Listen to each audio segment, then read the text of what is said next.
Kami menyambung kembali silaturahmi kami dengan mereka. Siapa mereka? Adalah Al Abdul Malik bin Alawi Al-Mu'azzam Amil Faqih Al-Muqaddam. Jadi ini pandangan ulama-ulama besar dari kalangan Ba'alawi. Ya walaupun tadi prinsip Rabithah Al-Alawiyah kalau untuk ke bawah itu dia kita butuh data lebih lengkap lagi. Untuk ke bawah kita butuh data lebih lengkap lagi. Kita butuh data dari Kesultanan Banten, kemudian butuh data dari Kanoman, butuh data dari kesultanan-kesultanan syajarah-syajarah yang ada, supaya betul-betul diteliti, duduk bersama, bikin tim ad hoc. Itu kalau untuk ke bawah. Makanya Rabithah tawakuf karena Rabithah hanya bisa mengisbat apa data yang dia miliki. Yang dia tidak miliki tidak mengisbat, tidak pula menafikan. Rabithah Alawiyah itu kata Abu Ya Habib Abu Bakar, mereka Rabithah ini RA ini nggak punya catatan keturunan Wali Songo, karena Wali Songo sudah jauh lebih dulu datang ke Indonesia dan mereka itu punya kerajaan, punya kesultanan, dan mereka juga punya anak keturunannya, mereka juga punya orang-orang pencatat nasab punya. Abu Ya Habib Abu Bakar telah memberikan nasihat kepada mereka-mereka yang mengaku Ahlul Bait Nabi tapi tidak sopan, mulut kotor, mengkerdilkan, menghinakan orang lain. Abu Ya Habib Abu Bakar Al-Attas Az-Zabidi sampai memberikan ultimatum kepada orang-orang oknum-oknum tersebut. Kata Abu Ya, termasuk juga kepada orang-orang yang mengatakan Wali Songo tidak punya anak keturunan, tidak punya keturunan dari anak laki-laki, tidak punya anak laki-laki. Abu Ya Said Abu Bakar bilang, Habib Abu Bakar Al-Attas Az-Zabidi, beliau bilang, Mufti Ternate tapi tinggalnya di sini di Depok, majelisnya. Wali Songo itu Ahlul Bait Nabi, dan Wali Songo punya anak, punya keturunan, anak laki-laki ada. Kalau ada orang berkata, tapi RA tidak mencatat mereka. RA itu baru dibentuk oleh pemerintah Hindia Belanda, VOC, pemerintah kolonial Belanda tahun 1928. Ya.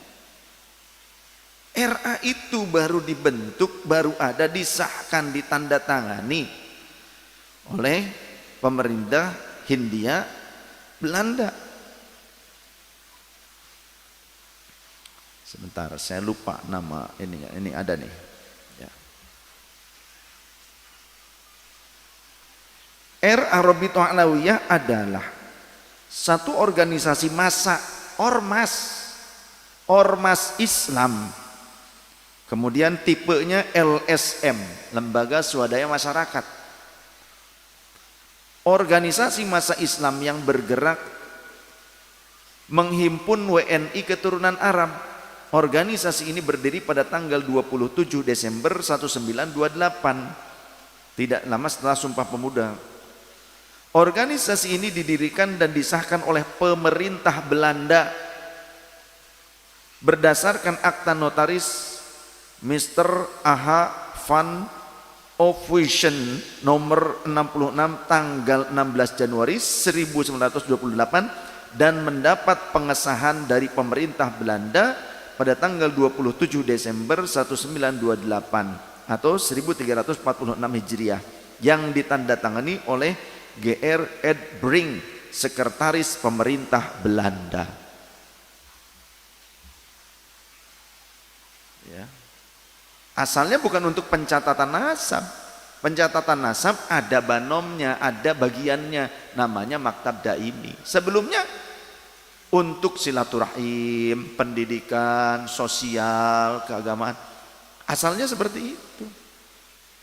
Ya, ini disahkan oleh pemerintah kolonial Belanda di saat zuriyah Rasul, Ahlul Bait Rasul dari keturunan Wali Songo selalu melawan kepada Belanda, selalu mengerahkan gerilya untuk memberontak kepada pemerintah Hindia Belanda. Maka keturunan Rasulullah dari keturunan para wali yang menjadi pejuang kemerdekaan, melawan para penjajah ini, mereka tidak mau mencatatkan nasab keluarganya. Karena apa? Kalau dicatatkan ketahuan di mana keluarganya, kalaupun orangnya tidak dapat, keluarganya yang ditawan dan dihabisi. Maka dulu para pejuang dari keturunan Rasulullah, dari keturunan Wali Songo, banyak di antara mereka selalu berpindah-pindah tempat, dan keluarganya, anaknya sudah dititipkan kepada loyalis-loyalisnya. Sehingga kalau ada para penjajah ataupun penjajah itu, Belanda itu kecil, negara kecil. Orang Belanda yang didatangkan ke Indonesia itu sedikit. Lantas kenapa begitu lamanya? Karena sing akeh londo ireng. Londo ireng. Yang banyak itu pengkhianatnya. Orang Belandanya masih sedikit. Yang asli orang Belandanya sedikit.